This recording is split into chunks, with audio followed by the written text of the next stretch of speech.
गुजरात मेटाउछन्ति बा लोकको समस्या नै राज्य सरकार पहुँचाउछन्ति बा सरकार कार्यक्रम लोक पहुँचाउछन्ति आज बापा माँ असुरक्षित सांबादिक जड़े निजे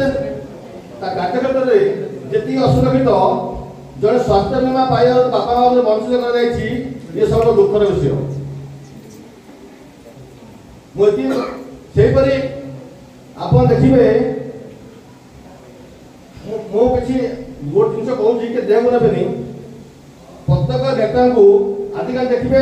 टोलगेट सांबादिक को पास ना ये सब दुर्भाग्य विषय कई कई 25 वर्ष होगा किंतु आज आपण जाऊँ कोरापुट नवरंगपुर गलानी आम गंजाम जाऊँ भी 3टा गेट पड़ू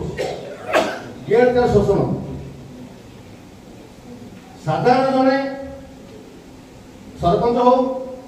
गोटे काउंसिलर पौराचल आम दाबी विधानसभा उपस्थापन करेंगे जेपर टोल गेट पास फ्री मिल सांबादिक सुरक्षा आने तृतीय है आम स्वास्थ्य बीमा बापा माँ जोड़ी जोड़ी दाबी मोर अनुरोध हो पार आशा कर निश्चित रूप में भावुँ दाबी जेहेतु आम पाखे आम गहन अच्छी से जड़े योद्धा मनुष्य आमको उपस्थित अच्छा जो सरकार फायदा पकाउछन्ति मु अनुरोध कर